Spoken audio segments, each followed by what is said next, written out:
अस्सलामुअलैकुम मोअज़्ज़िज़ सामीन। मैं हूँ आपके साथ किरण नुमान और आप सुन रहे हैं मुस्तनसर हुसैन तारड़ साहब का एक क्लासिक नावल प्यार का पहला शहर। आज की किस्त में हम जानेंगे कि पेरिस शहर में सन्नान का दिन कितना हंगामा खेज गुजरा। एक दिलचस्प मोड़ उस वक़्त आया जब उसकी मुलाकात जैनी से हुई। जैनी उसके बराबर वाले कमरे में ही मुकीम थी, लेकिन जैनी से मिलकर भी सन्नान पास्कल को नहीं भूला था और एक नया दिन अपनी तमाम हंगामा खेजियों के साथ उसका मुंतज़र था। तो चलिए आइए बढ़ते हैं अपने नावल की तरफ।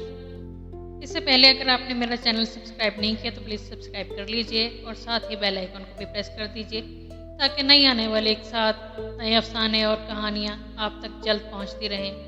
पॉल ने उसे बताया कि वो जर्मनी के शहर हैम्बर्ग का रहने वाला है। माँ बाप जंग अजीम की भेंट चढ़ गए और वो कसाबों की दुकानों पर सूअर काटता, स्टेशनों पर झाड़ू देता और गुसल खानों की सफाई करता जवान हो गया। इस दौरान में उसे मुसव्विरी की लत पड़ गई और वो पेरिस आ गया।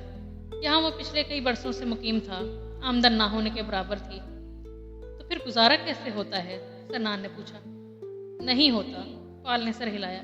कभी कभार कोई एक तस्वीर बिक जाती है तो चंद रोज अच्छी तरह कट जाते हैं।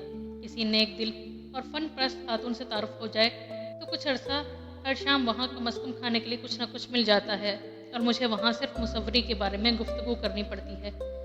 खातून अगर फन परस्ती छोड़कर शख्सियत परस्ती पर उतर आए तो 4 पैसे भी मिल जाते हैं, या फिर और कुछ ना मिला तो सीख लेकर कलीसा की सीढ़ियों पर बैठकर किसी सयाह की तस्वीर बनाकर 4-5 फ्रांक ज़बरदस्ती वसूल कर लिए। 4-5 फ्रांक? सन्नान को अपने 15 फ्रांक का ख्याल आ गया। जो भी मिल जाए गनीमत होता है, कई तो सिर्फ 1 फ्रांक पर ही टरखा देते हैं। 1? लेकिन मैं तो 15 फ्रांक देकर छूटा था। हा हा हा, पॉल ने बेतहाशा हंसना शुरू कर दिया। गोया तुम भी फंस गए थे। पेरिस के कलाश मुसव्वरों का ये पसंदीदा तरीका है। 10-12 कैनवस लेकर उन पर सीकरे करके पस मंजर पहले से बना लिया और फिर चंद लकीरें खींचकर किसी सयाह को जा दबोचा। आपके खदोखाल ने मेरे दिल में। हाँ हाँ, बाकी का हिस्सा मुझे मालूम है, सन्नान ने पशेमान होकर कहा। उसे याद आ गया कि वो तस्वीर तो कहारी के कमरे में ही रह गई थी। कल सही, अगर तुम्हें और कहीं नहीं जाना तो मेरे स्टूडियो में चलो। मेरे पास लंबी फ्रांसीसी डबल रोटी और पनीर भी है। पॉल ने मेज से उठते हुए उसे दावत दी। अभी सिर्फ 7 बजे थे। सन्नान ने सोचा कि वो 1-1.5 घंटा इस दिलचस्प शख्सियत के साथ गुजारेगा और बाद में दरिया सीन पर चला जाएगा। चुनांचे उसने पॉल के साथ स्टूडियो जाने की हामी भर ली। पॉल का स्टूडियो, या वो कमरा जहाँ वो तस्वीरें बनाने के साथ साथ सोता भी था, कहवा खाने से कुछ फासले पर एक निहायत बोसीदा इमारत में वाक़ था। हुकूमत की तरफ से इस इमारत को खतरनाक देकर इसे मसमार कर देने के काम जारी हो चुके थे। इस अवस्था में कलाश मुसव्विरों और आवारा गर्दों ने वहाँ डेरे डाल दिए। पॉल ने सन्नान को बताया कि बल्दिया के कारिंदे तकरीबन हर रोज़ इमारत को गिराने के लिए धमकते हैं, मगर वहाँ के मकीन मन्नत समाजत करके चंद रोज़ की मोहलत ले लेते हैं। बहरहाल यहाँ पर कम अज़ कम किराए की मुसीबत ना थी। स्टूडियो में सिवाय उन रंगों के डब्बों और चंद बोतलों के और कुछ ना था जो कल तक सन्नान के कमरे की जीनत थे। कमरे में पलंग भी ना था। तुम्हारा बिस्तर कहाँ है? बिस्तर? पॉल ने हंसबे मामूल दाढ़ी खुजाई। मैं अपनी जैकेट में ही सो रहता हूँ, काफ़ी गर्म है। उसने अपनी हल्की सी जैकेट का कोना उंगलियों में मसलते हुए कहा। पॉल ने चंद पुराने अखबार फर्श पर फैला दिया। मुझे अफसोस है कि मेरे पास बैठने के लिए कुर्सी वगैरह नहीं है। कोई बात नहीं। सन्नान ज़मीन पर आलती पालती मारकर बैठ गया। यह तरीका सरासर मशरकी है। पॉल ने मैली जैकेट की एक जेब में से अखबार के कागज में लिपटी हुई लंबी डबल रोटी निकाली और दूसरी में से पनीर का एक छोटा सा टुकड़ा। डबल रोटी दरमियान में से तोड़कर उसने आधी सन्नान को थमा दी और पनीर फर्श पर रख दिया। पॉल अभी ये पुरतकल्लुफ दस्तरखान बिछाने का तरद्दुद कर ही रहा था कि कमरे का दरवाज़ा यकदम खुला और एक चपटे नाक वाली खूबसूरत लड़की कमरे में दाखिल हुई। पॉल डार्लिंग, आज मुझे तनख्वाह मिल ही गई। उसने अंदर आते ही पॉल के लंबे बाल प्यार से खींचे और फिर उसकी दाढ़ी एक तरफ हटाकर उसके लब्बों पर बोसा दिया। यह है मेरी बीवी। मेरा मतलब है इसका नाम लुइस है। पॉल ने तारुफ करवाया। और यह है मेरा दोस्त। और फिर कदरे उठकर सन्नान से कहने लगा, भाई नाम क्या है तुम्हारा और क्या करते हो? सन्नान ने अपना मुकम्मल तारुफ करवाया। आप मेरे पहले पाकिस्तानी हैं। लुइस ने इन दोनों के पास फ्रेश कर बैठते हुए कहा। उसने ये फिक्र ऐसे अदा किया जैसे वो किसी नादरुल वजूद परिंदे की नस्ल से ताल्लुक़ रखता हो जो पहली मरतबा काबू आया हो। पनीर और डबल रोटी। लुइस ने फर्श पर रखे ताम के इंतजामात को हकारत की नज़र से देखते हुए दुहाई दी। मैं पिछले 10 रोज़ से पनीर और डबल रोटी खा रही हूँ। आज मुझे तनख्वाह मिली है और हम किसी कहवा खाने में जाकर मुनासिब किस्म का खाना खाएंगे। मसलन तला हुआ मुर्ग और उसके साथ सुर्ख शराब। सुर्ख शराब? पाल की बातें खिल गईं। सनान, तुम भी आओ। बहुत बहुत शुक्रिया पाल, लेकिन मैं आज सारा दिन पेरिस में घूमता रहा हूँ और अब अपने कमरे में जाकर आराम करना चाहता हूँ। सनान ने फर्श से उठते हुए कहा। मिलने आओगे? पाल ने उसका हाथ दबाकर बेहद खलूस से कहा। जरूर, जब भी वक्त मिला। सनान कमरे से बाहर निकलने लगा तो पाल ने डबल रोटी और पनीर उसकी जेबों में ठूंस दिया। कमरे में जाकर खा लेना, मज़ेदार है। लुइस को जाने क्यों पसंद नहीं। सनान ने उसका दिल रखने के लिए दोनों चीज़ें कबूल कर लीं, वरना उसे डबल रोटी और पनीर से कोई खास रगबत ना थी। पाल उसे नीचे दरवाजे तक छोड़ने आया। सनान बाहर निकलने लगा तो पाल उसके कंधे पर हाथ रखकर कहने लगा, और हाँ, मैडम जी से ज़रा बचकर रहना। क्या मतलब? तुम्हारे जैसे लड़कों के तो आमलेट बनाकर खा जाती हैं मौसूफा। पाल आंख मीच कर मुस्कुराया। पाल, तुम्हें ये कैसे मालूम हुआ? ऊपर से लुइस की आवाज़ आई, जो शायद उनकी बातें सुन रही थी। मैंने तो सिर्फ सुना है लुइस डार्लिंग, पाल ने मुंह पर हाथ रखकर बुलंद आवाज में कहा, और फिर मुंह सनान के पास लाकर आहिस्ता से कहने लगा, मुझे ना मालूम होगा तो और किसको होगा। भला 3 माह का किराया उसने यूं ही तो नहीं छोड़ दिया था। वार्निंग का शुक्रिया। सनान ने पाल से हाथ मिलाया और बाहर आ गया। मुमारत की गली कूचों में खूब रौनक थी। अक्सर लोग अपनी बालकनी में बैठे गली के पार अपने हमसायों से महवे गुफ्तगू थे। सनान ने देखा कि जैसे अंदरूनी लाहौर पर्दा नशीन औरतें सारा दिन खिड़कियों में बैठी ख्वांचा फरोशों का इंतजार करती रहती हैं। रेवड़ियों वाला आया तो झट एक टोकरी में चवन्नी रखी और रस्सी से नीचे लटका दी। घर बैठे सब्जी और फल वगैरह की भी खरीद इसी तरीके से की जाती है। कुछ इसी तरह का निज़ाम यहाँ पेरिस में भी राइज था। रेवड़ियों के बजाय डबल रोटी या वाइन खरीदी जा रही थी। कहवा खानों के बरामदों में बिछी हुई कुर्सियाँ फुटपाथ लांघकर सड़क तक आ पहुंची थीं। उन पर बैठे हुए लोग कुछ गप्पियों में मसरूफ थे। कहवा खानों के बरामदों में सजावट की खातिर बांस के साथ बंधी हुई रस्सियों के साथ रंग बिरंगे कुमकुमे लटक रहे थे। हवा चलती तो बल्ब झूलते और रोशनियों का अक्स बेफिक्र मुसफरों, तालिब इल्मों और जवान औरतों के चेहरों पर पड़ता। एकदम सनान को ख्याल आया, जिस मकसद के लिए एक रोज से ज़्यादा इस शहर में ठहरा था वो तो पूरा ही नहीं हुआ। अभी तो इसे दरियाए सिंध के किनारे पास्कल की तलाश में निकलना था। वो सारा दिन की आवारागर्दी से बेहद थक चुका था और दरियाए सिंध वहाँ से काफ़ी फासले पर था। एक मोहम उम्मीद पर वो इस वक्त इतनी दूर जाने के मूड में ना था, इसलिए उसने वहाँ जाने का इरादा मुलतवी कर दिया और अपने मकान की जानिब चल दिया। मकान का दरवाज़ा खुला था। वो हॉल में दाखिल हुआ तो दाएं हाथ के कमरे से हल्की सी रोशनी आ रही थी। कौन है? अंदर से मैडम जी की आवाज़ आई, जिसने शायद दरवाज़ा खुलने की आवाज़ सुन ली थी। मैं हूँ, आपका पाकिस्तानी किराएदार मैडम जी। सना ने खड़े होकर जवाब दिया। कमरे का दरवाज़ा खुला और मैडम जी नायलॉन की बारीक नाइट गाउन में ढकी अनढकी बाहर निकल आई। उसकी सुर्ख आंखों से जाहिर था सनान के अदा किए हुए पेशगी किराए की रकम का इस्तेमाल अभी तक जारी था। वो एक हाथ खुले पर रखकर कवाड़ के साथ टेक लगाकर खड़ी हो गई। उसके होंठों पर अजीब सी मुस्कुराहट थी।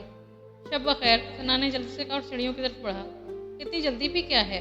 मैडम जी ने वहीं खड़े खड़े झूम कर कहा। मेरे कमरे में आ जाओ, ज़रा बातें करेंगे। मैं अकेली बैठी बोर हो रही थी।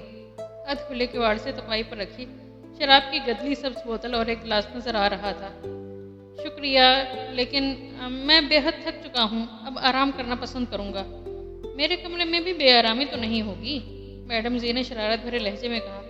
हल्की रोशनी में उसके चेहरे की झुर्रियाँ मांद पड़ गई थीं और वो खासी कबूल सूरत नजर आ रही थी।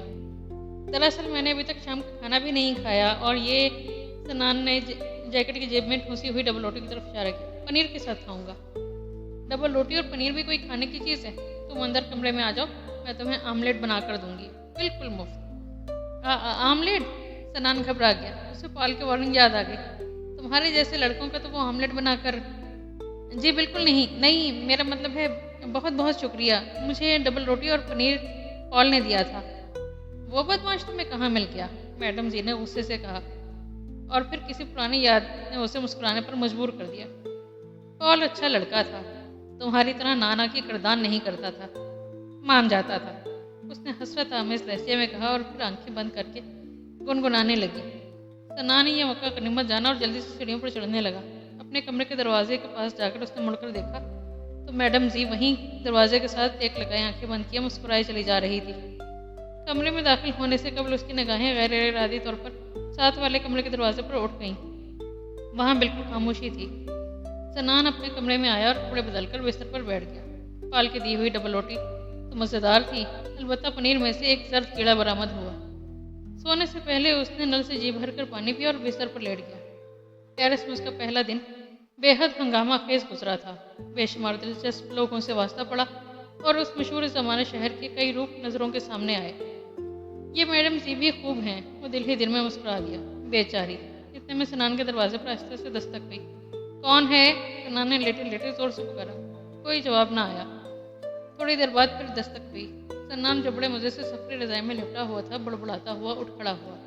उसे शुबा था कि कहीं मैडम जी शराब के 2-4 गिलास और चढ़ाने के बाद वो आमलेट वाली दावत दोहराने ना आ गई हो। क्या मुसीबत है। सन्नान ने एक लंबा सांस लिया और दरवाज़ा खोल दिया। दहलीज पर साथ वाले कमरे वाली लड़की खड़ी थी। उसके खुले हुए काले बाल शानों पर बिखरे हुए थे। मैंने तुम्हारे कमरे में रोशनी देखी तो चली आई। मुखल होने की माफ़ी चाहती हूँ। फरमाइए। सन्नान ने उबासी लेते हुए पूछा। तुम्हारे पास सुर्ख शराब होगी? शराब? सन्नान ने मुंह बनाया। हाँ, अंगूरों की सुर्ख शराब। मैं शाम को जल्दी में खरीदना भूल गई, कल लौटा दूंगी। मैं शराब नहीं पीता, सन्नान ने वहीं खड़े खड़े उकताहट से कहा। कॉफ़ी तो होगी, मुझे इस वक्त किसी मशरूब की शिद्दत से तलब है। लड़की के चेहरे पर थकन के आसार थे। सन्नान दरवाजे से हटकर पलंग के पास आ गया और उसके नीचे से अपना सफरी थैला घसीट कर बाहर निकाल लिया। थैले की बैरूनी जेब में खाना पकाने का सामान था। उसने कॉफ़ी का डब्बा निकालकर लड़की के हवाले कर दिया। बहुत बहुत शुक्रिया। वो बेहद ममनून नजर आ रही थी। मैं सिर्फ एक प्याली बनाकर अभी वापस किए देती हूँ। इसकी ज़रूरत नहीं, सन्नान ने इखलाकर मुस्कुराकर कहा। सुबह वापस कर दीजिएगा। और दरवाज़ा बंद करके अपने बिस्तर पर आकर लेट गया। अभी वो रजाई को अपने गर्द अच्छी तरह लपेटने भी ना पाया था कि दरवाजे पर फिर दस्तक हुई। दरवाज़ा खुला है। सन्नान उठकर बैठ गया। अब ज़रूर मैडम जी होगी। दरवाज़ा खुला तो फिर वही लड़की थी। उसने कॉफ़ी की 2 प्यालियाँ उठा रखी थी। एक तुम्हारे लिए। उसने बिस्तर के करीब आकर एक प्याली सन्नान को थमा दी और वहीं खड़ी रह गई। तुम मुखल हो तो होगे, मगर क्या मैं यहाँ बैठकर कॉफ़ी पी लूँ?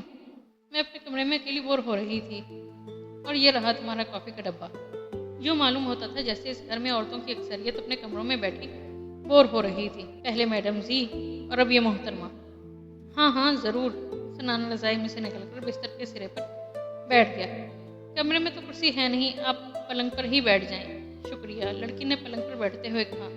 सन्नान लाशऊरी तौर पर बिल्कुल ही कोने में सिमट गया। उसकी आंखें नींद से बंद हो रही थीं। मेरा नाम जैनी है। उसने लड़की की तरफ बड़ी बेचारगी से देखा। मुझे सन्नान कहते हैं, उसने जल्दी से कहा और फिर सर झुकाकर कॉफ़ी पीने लगा। उसे बेहद उलझन हो रही थी। वो सोशल बातचीत के मूड में नहीं था और अब सोना चाहता था। आपका खाविंद अभी काम से नहीं लौटा क्या? सन्नान ने थोड़ी देर की खामोशी के बाद ऊँघते हुए पूछा। वो नहीं चाहता था कि लड़की की मौजूदगी में ही वो सो जाए। लड़की हंस दी। मैं शादीशुदा नहीं हूँ। पिछली शब आपके कमरे में मौसीकी की बड़ी खूबसूरत धुनें बज रही थीं। शायद किसी मर्द की आवाज़ भी आ रही थी। हाँ, पिछली शब। लड़की ने फिक्रा अधूरा छोड़ दिया और खिड़की से बाहर दिखने लगी। सन्नान की कॉफ़ी ख़त्म हो चुकी थी, मगर वो प्याली दोनों हाथों में थामे बिस्तर के सिरे पर उकड़ों बैठा रहा। अब वो कैसे गैर मुहज़्ज़ब हुए बगैर इस लड़की को कमरे से चले जाने को कहे। उसने जानबूझकर एक तवील जमाई ली। खूबसूरत धुनें थी ना? लड़की ने खिड़की से नजरें हटाकर सन्नान से पूछा। सन्नान ने चौंक कर कहा। तुम कह रहे थे कि मेरे कमरे में पिछली शब बड़ी खूबसूरत धुनें बज रही थी। हाँ, वो बिल्कुल। सितार बहुत अच्छी थी। मेरे कमरे में आ जाओ, दोनों बैठकर मौसीकी सुनते हैं। लड़की ने बड़े खुलूस से दावत दी। सन्नान फिर चौंक गया। मेरे कमरे में? अच्छा, मेरा मतलब है फिर कभी सही। सन्नान ने बिस्तर से उठकर प्याली लड़की को थमा दी। मैं बेहद थका हुआ हूँ और अब सोना पसंद करूँगा। उम्मीद है आप बुरा नहीं मानेंगी। मैं किसी बात का बुरा नहीं मनाती। लड़की ने बिस्तर से उठकर दरवाजे की तरफ जाते हुए कहा। अगर बुरा मनाऊं तो खाऊं कहाँ से? सन्नान को पहले से ही इस लड़की के बारे में मोहम सी बेचैनी थी, मगर वो इस फिक्रे से सब कुछ जान गया। वो एक फ्रांसीसी मुहावरे के मुताबिक चंचल लड़की थी, एक कारोबारी औरत। सन्नान को इससे पहले इस किस्म की लड़की से मिलने का इत्तेफाक ना हुआ था और वह हैरान हो रहा था कि शक्ल सूरत के लिहाज से वो नहायत आम सी लड़की लग रही थी।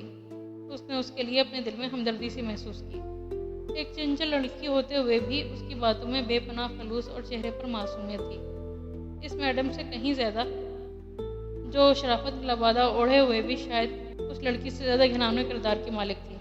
मेरा ख्याल है कि मुझे इतनी नींद भी नहीं आ रही कि सितार की एक दो दिलकश धुनें भी ना सुन सकूं। सन्नान ने बेहद धीमे अंदाज में मुस्कुराते हुए कहा। जैनी वहीं रुक गई और झिझक कर कहने लगी, मैं मुखल नहीं होना चाहती। ऐसी कोई बात नहीं। सन्नान ने स्लीपिंग सूट के ऊपर जैकेट पहनते हुए कहा।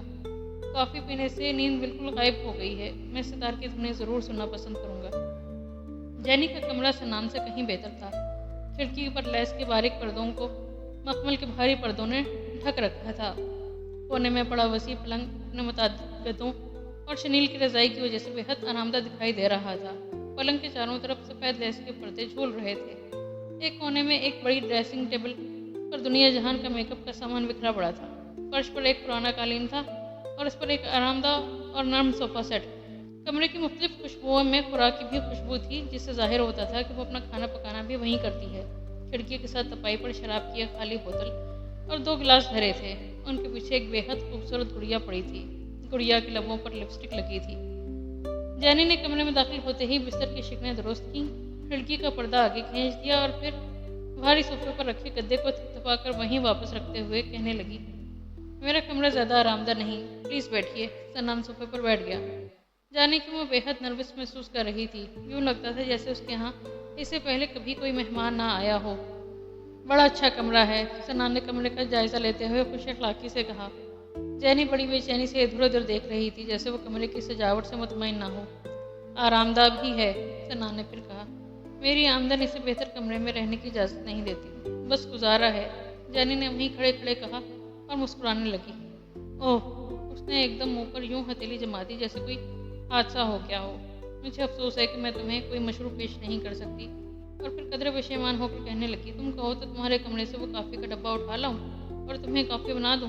सना ने मुस्कुराते हुए इस बात में सर हिला दिया। अजीब लड़की है। जैनी इसी बेकरारी के आलम में दौड़ती हुई सनान के कमरे में से कॉफ़ी का डब्बा ले आई और ड्रेसिंग टेबल के नीचे से एक स्टूव निकालकर उसे जलाया और कॉफ़ी के लिए पानी रख दिया। अलहदा बावर्ची खाने वाला कमरा बेहद महंगा मिलता है, जैनी ने माजरत भरे लहजे में कहा। मैं अपना खाना यहीं इस स्टूव पर ही बना लेती हूँ। कॉफ़ी तैयार हो गई तो उसने एक प्याली सनान को दी और खुद उसके पहलू में ही सोफे पर बैठ गई। वह बेचैनी से उधर उधर देख रही थी। वो खूबसूरत धुनें क्या हुई? सनान ने कॉफ़ी की चुस्की लेते हुए पूछा। ओह, वो तो मैं भूल ही गई थी। उसने जल्दी से उठकर पलंग के नीचे एक पुराना रिकॉर्ड प्लेयर घसीट कर बाहर निकाल लिया। मेरे पास जो सितार का रिकॉर्ड है वो एक फ्रांसीसी मौसीकार का है। सजा में पिछली शब वाली दिलकश धुन फिर गूंजने लगी। जैनी ने सनान को बताया कि वो फ्रांस के साहिली शहर मार्सेल्स की रहने वाली है। उसकी माँ फ्रांसीसी थी और बाप एक अलजायरी मल्लाह, जो उसकी पैदाइश के फौरन बाद इन दोनों को छोड़कर भाग गया था। उसकी माँ ने बंदरगाह के साथ एक शराब खाने में वेट्रेस की हैसियत से नौकरी कर ली। वो सारा दिन शराब खाने के एक कोने में बैठी अपनी माँ को तकती रहती, जो ग्राहकों को भुगताने के साथ साथ उस पर भी नज़र रखती और जब भी फुर्सत मिलती तो जल्दी से उसे चॉकलेट या दूध का गिलास थमा देती। जैनी उस शराब खाने में जवान हुई और फिर अनपढ़ होने की बिना पर चूंकि उसे और कहीं नौकरी ना मिल सकी तो उसने भी वहीं काम करना शुरू कर दिया। इस दौरान में उसकी माँ चल बसी और वो अपना मुख्तसर असासा समेट कर एक नए मुस्तकबिल की तलाश में पेरिस चली आई। पेरिस में मुझे नए मुस्तकबिल की बजाय सिर्फ खुशगवार माहौल की पेशकशें होती रहीं, जिनकी मुद्दत कभी भी 2-4 घंटों से बढ़ने ना पाई। जैनी के लहजे में तलखी थी। पहले तो मैंने शरीफाना ज़िंदगी गुजारने की भरपूर कोशिश की, लेकिन मुझे इसमें बुरी तरह नाकामी हुई और फिर आखिरकार वो खामोश हो गई। और फिर सनान के लहजे में बेपनाह हमदर्दी थी। बस फिर क्या, मैं भूखी नहीं रह सकती। इस मामले में बेहद कमज़ोर वाक़ हुई हूँ। अब तो ये पेशा ज़िंदगी का मामूल बन चुका है। जैनी की आंखों में हल्की हल्की नमी थी। सनान खामोश बैठा कॉफ़ी पीता रहा और उसकी बातें सुनता रहा। पास्कल ही अपाहज नहीं, वो सोच रहा था, इस दुनिया में अक्सर लोग अपाहज हैं। मासूरी जिस्मानी ना भी हो तो कभी मजबूरी और कभी भूख उनको अपाहज कर देती है। फिर जैनी अपने बचपन की बातें करने लगी। किस तरह छुट्टी के दिन उसकी माँ उसे मार्शल से बाहर पिकनिक पर ले जाया करती थी। जनूबी फ्रांस का खुशगवार मौसम और चमकीले दिन जब एक ख्वाब होकर रह गए थे। जैनी आहिस्ता आहिस्ता बातें करती रही और वो खामोशी से सुनता रहा। और फिर जैनी की आवाज़ मध्यम होती गई, बिल्कुल मध्यम, जाने कब उसे गहरी नींद ने आ लिया। सनान की आंख खुली तो वो उसी सोफे पर दराज था जहाँ पिछली शब बैठकर उसने कॉफ़ी पी थी। एक खूबसूरत और गर्म कंबल उसके गिर्द बड़ी एहतियात से लिपटा हुआ था और उसके सर के नीचे एक नर्म तकिया पड़ा था। नाश्ता, उसने आंखें मली और सर उठाकर देखा। जैनी उसके ऊपर एक ट्रे उठाए खड़ी थी। एक अदद नरम फ्रांसीसी बन, मक्खन, जैम और गर्म कॉफ़ी। मुझे अफसोस है कि मैंने एक मरतबा फिर तुम्हारे ही डब्बे में कॉफ़ी लेकर बनाई है। सनान पहले तो फैसला न कर पाया कि वो कहाँ है और ये लड़की कौन है, और फिर एकदम उसी के जहन में पिछली शब के तमाम वाक़यात घूमने लगे। उसने जल्दी से कंबल उतार दिया और सोफे से उठ बैठा। मुझे यहाँ नहीं सोना चाहिए था। सना ने अपने बालों में हाथ फेरते हुए माजरत की। थकन की वजह से गनूर की सितारी हो गई थी और शायद इस तरह नींद ने आ लिया। मैं तुम्हें यकीन दिलाता हूँ कि मैंने जानबूझकर ऐसा नहीं किया। वो बेहद नदामत महसूस कर रहा था। जाने ये लड़की क्या सोचती होगी। अगर जानबूझकर भी ऐसा करते तो कोई फर्क न पड़ता। जाने ने ट्रे तपाई पर रख दी और बन पर मक्खन और जाम लगाकर उसके सामने रख दिया। गलती मेरी थी जो इतनी देर तक बातें करती रही। मुझे जगा दिया होता, सनान ने कदरे बेरुखी से कहा। पहले नाश्ता। जाने के लहजे में बेहद नरमाहट थी। उसने भूरे रंग का एक खूबसूरत ऊनी लिबास पहन रखा था और वो बिल्कुल स्कूल की एक नौउम्र तालिबा लग रही थी। नाश्ते से फारिग होकर उसने जानी का शुक्रिया अदा किया। एक मरतबा फिर वहाँ सो जाने पर माजरत की और कमरे से बाहर आ गया। अपने कमरे का दरवाज़ा खुलने से कमल उसने यूं ही मुड़कर देखा। जानी अभी तक दरवाजे के साथ टेक लगाए मुस्कुरा रही थी। सनान भी मुस्कुराए बगैर न रह सका। क्या बात है? कुछ नहीं, वो मुस्कुराती रही। कुछ तो है। क्या आज भी पेरिस में कल की तरह अकेले ही घूमते रहोगे? हाँ, क्यों? ऐसे ही पूछा था। फिर भी अगर तुम्हें गाइड की ज़रूरत है तो मैं हाजिर हूँ। इतने खूबसूरत गाइड सिर्फ पेरिस में ही मिलते हैं। सनान ने जानी का मुद्दा जान लिया था और बिला मुआवजा जानी खिल उठी। मेरा यही लिबास काम दे जाएगा या कोई और पहनूं? सनान सोच में पड़ गया। सिर्फ दोस्ती और रफाकत की हद तक वो सिर्फ नाजुक से मेल जोल का कायल था, मगर इससे आगे जाना उसके बस की बात ना थी। सियाहत के भी चंद असूल होते हैं और उनमें से एक कम अज़ कम सनान के लिए ये था। सिर्फ सिर्फ नाजुक की बंदिश से उसके पाँव किसी एक जगह रुकने ना पाए। कहीं रुक जाने से तो सियाहत का मकसद ही फौत हो जाता है। सफ़र का मतलब है लगातार हरकत, और जब कदम रुकने पर माइल हो तो नहीं। उसने जाने की तरफ देखा। उसके चेहरे पर बला की मासूमियत थी। उसे इस वक्त देखकर कोई भी उसके पेशे का तयन नहीं कर सकता था। एक ऐसा पेशा जिसका नाम लेते ही जबान रुकने लगती है। यानी मैंने आज सुबह लोवर का अजायब घर देखने जाना है। जाहिर है तुम दकियानूसी तस्वीरें और शिकस्ता मुजस्मे देखना पसंद नहीं करोगी। जाहिर है, जानी ने आहिस्ता ऐसे कहा। उसके लहजे में मायूसी थी। सनान के दिल में छुपे हुए चोर ने पोल खोल दिया। तुम अगर पास्कल से मिलना पसंद कर सकते हो तो फिर जानी ने क्या कसूर किया है? यही ना कि तुम एक ऐसी लड़की के साथ बाहर नहीं जाना चाहते जो सोसाइटी की नज़रों में नीच है। देखो जेनी, सनान ने अपना इरादा बदल लिया। मैं पिछले पहर वापस आऊँगा और फिर हम दोनों बाहर घूमने चलेंगे। हाँ ज़रूर। जेनी का आज़ुर्दा चेहरा दमक उठा। मैं आज काम से भी छुट्टी कर लूँगी। अगरचे पेरिस में मुख्तसर कैंप के दौरान उसे बेशुमार दिलचस्प हस्तियों से पाला पड़ा था, मगर जाने क्यों सनान इस शहर में उकताहट और बेचैनी महसूस कर रहा था। यूँ लगता है जैसे वो इस पोसीदा मकान में बरसों से मुकीम है। जैनी और मैडम जी से उसकी पुरानी शनासाई है। उसने फैसला किया कि वो कम अज़ कम आज तमाम दिन पेरिस की तारीखी इमारतों मशहूर मकामात देखने में गुजारेगा। वतन वापस जाकर दोस्तों के सामने उसका हशर ज़हूर जैसा ना हो। उसका एक करीबी दोस्त ज़हूर अमेरिका से वापसी पर पेरिस में एक रोज़ कैंप करने के बाद जब वतन लौटा तो यार दोस्तों ने उसकी दावत की। फ़खर ने जो उन सब में से ज़्यादा पढ़ा लिखा और दुनिया घूमे हुए था पूछ लिया, यार ज़हूर पेरिस में क्या क्या देखा? अब ज़हूर जो रात के किसी पहर पेरिस पहुंचा था और सुबह सवेरे कराची की फ़्लाइट पर सवार हो गया तो कदरे घबरा कर कहने लगा, यार बहुत कुछ देखा है। नहायत उम्दा शहर है। हर तरफ फ्रांसीसी ही नज़र आते हैं। ज़बान भी फ्रांसीसी ही बोलते हैं। फ़खर ने यूं ही हाँक ली। मस्जिद कुर्तबा भी देखी? ज़हूर ने फट जवाब दिया, मैंने तो सुबह की नमाज भी वहीं पढ़ी थी। इसी तरह एक और दोस्त मुस्तफ़ा शिकागो से वापसी पर अक्सर इन खूबसूरत दोपहरों का जिक्र करता जब वो महवेशों के हमरा समंदर के साहिल पर गुस्ल किया करता था। यार लोगों पर खूब रोब पड़ता। हालांकि शिकागो के साथ सिरे से समंदर है ही नहीं बल्कि एक वसी झील है। बहरहाल सनान इस किस्म का कोई खतरा मोल लेने के लिए तैयार ना था। उसने फैसला किया कि आज पेरिस के तारीखी मकामात देखने के बाद वो कल हस्पानिया चला जाएगा। कपड़े तब्दील करके वो नीचे हॉल में आ गया और बाहर जाने को तैयार था कि मैडम जी से मुठभेड़ हो गई। सनान अपनी किस्मत को कोसता हुआ खड़ा हो गया। रात बड़ी देर तक जैनी के कमरे से मौसीकी की धुनें बजती रहीं। मशरकी मौसीकी की धुनें। मैडम जी ने बड़ी मानीखेज मुस्कुराहट लबों पर लाते हुए कहा, कौन जैनी? सनान का चेहरा बिल्कुल स्पॉट था। मैडम जी ने अंधेरे में जो तीर फेंका था वो निशाने पर ना बैठा। चुनांचे उसने बात बदली और ज़माने जवानी की एक भूली बिसरी अदा ताज़ा करने की कोशिश में लफ्ज़ कड़कर कहने लगी, तुम इस मकान में रहने वाले तमाम किराएदारों से बिल्कुल मुख्तलिफ शख्सियत के हामिल हो। पाकिस्तानी होने की वजह से शायद। सना ने टाई की गिरा दुरुस्त करते हुए पूछा। नहीं नहीं, वो खिलखिलाकर हंस दी। मेरे नक्शे व नगार में कोई खामी है क्या? उसने तंजिया अंदाज में अपनी नाक पर हाथ फेरते हुए पूछा। बहुत ही दिलकश है।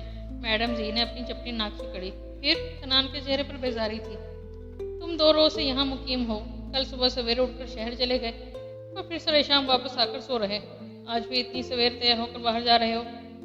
इसमें कौन सी अजीब बात है? तुम पेरिस में हो नौजवान। मैडम जी ने दोनों आंखें मींचकर चंचल बनने की कोशिश की। तुम्हें तो चाहिए कि सिर्फ सरे शाम ही बाहर निकलो। तमाम शब किसी शौक जगह में बसर करो। मसलन मॉलन मसलन मानन रोज, लेडो, लेजी हॉर्स या फालिस की शबीना क्लब में।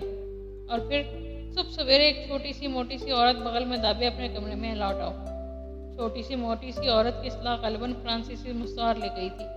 मैं ऐसी रोमानी मुहिम जोई के लिए मौजू नहीं हूँ, सना ने जान छुड़ाने की गर्ज से कहा। और फिर इससे पेशतर मैडम जी कोई और नादर मशवरा देती, वह मकान से बाहर आ चुका था। आज पेरिस का आसमान घने बादलों से ढका हुआ था और बारिश के आसार थे। उनकी भी कदरें बढ़ गई थी। गली में खिलाफ मामूल बहुत कम लोग थे। कहवा खानों के बाहर फुटपाथ पर पड़ी कुर्सियां भी खाली पड़ी थीं और उनके दरवाजों पर खुनकी और मुतवक्के बारिश के पेश नज़र पर्दे डाल दिए गए थे। सना ने अपने बाजू पर पड़ी हुई सफ़ेद बरसाती पहन ली और कॉलर ऊपर करके लोअर के जाए घर के जाने पैदल ही चल दिया। तकरीबन 1 घंटे के बाद जब वो सोलियर्स के वसी और खूबसूरत बाग के पहलू में वाक़ लोअर की पुरशको इमारत के सदर दरवाजे पर पहुंचा तो वहां खड़े दरबार ने उसे बताया कि आज हफ्तावार छुट्टी है, इसलिए जायब घर बंद रहेगा। कल तशरीफ लाइए।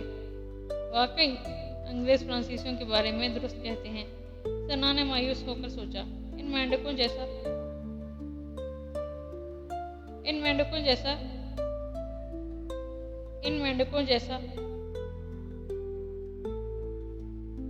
सना ने मायूस होकर सोचा, इन मेंढकों जैसा कि अंग्रेज इन्हें पुकारते हैं कि हर बात उल्टी होती है। इनकी डबल रोटी वाहियात हद तक लंबी होती है। 10-2 गज लंबाई मामूली बात है। मुलाकात पर एक दूसरे को नहायत बेशर्मी से गालों पर चूमते हैं। जंग के दौरान में जब फ्रांसीसी सदर ने चर्चिल के गालों पर चटाख बोसे रसीद किए तो अंग्रेजों के चेहरे कई दिनों तक सुर्ख रहे।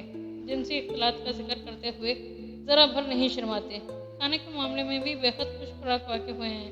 मेंढकों के साथ साथ घोड़े भी खा जाते हैं। और फिर जैसा कि आज साबित हुआ था, अपने जायब घर किसी मुनासिब दिन मसलन इतवार वगैरह की बजाय मंगल के रोज बंद करते हैं। अब क्या किया जाए? उसने यूनानी सतूनों के लंबे बरामदे में खड़े होकर सोचा। बूंदाबंदी शुरू हो चुकी थी और तोलियर्स का बाग की फौर में भीग रहा था। फूलों के तख्ते और शाह बलूत के दरख्त और भी निखर आए थे। गरायसिन के किसी खूबसूरत पुल के नीचे बैठकर बारिश का नज़ारा किया जाए। बारिश थमने पर कोई और प्रोग्राम बनाया जाएगा, उसने फैसला किया और लूअर की इमारत से निकल के सामने कंकोरो के वसी और इस चौक में आ गया, जहाँ बरहना औरतों के मुजस्समों पर आवेज़ा पानी के थालों में से दर्जनों फवारे उबल रहे थे। चौक की दूसरी जानब दरियासीन का सबसे खूबसूरत पुल सिकंदर स्वयं था, जिसके पहलू में से नीचे दरिया की सीढ़ियाँ जा रही थीं। सना नीचे उतर गया। पुल के नीचे पहुँचने पर मालूम हुआ कि वहाँ बैठकर बारिश से लुत्फ़अंदोज़ होने का लाजवाब ख्याल इससे पहले और लोगों के जहनों में भी आ चुका था, जो अब वहाँ जमा थे। मछली के शिकार पर आए हुए बूढ़े फ्रांसीसी, निकम्मे आवारागर, अमरीकी सैयाह और फिर पेरिस का ट्रेडमार्क, यानी एक दूसरे की बाहों में लिपटे हुए दुनिया माफिया से बेखबर नौजवान जोड़े।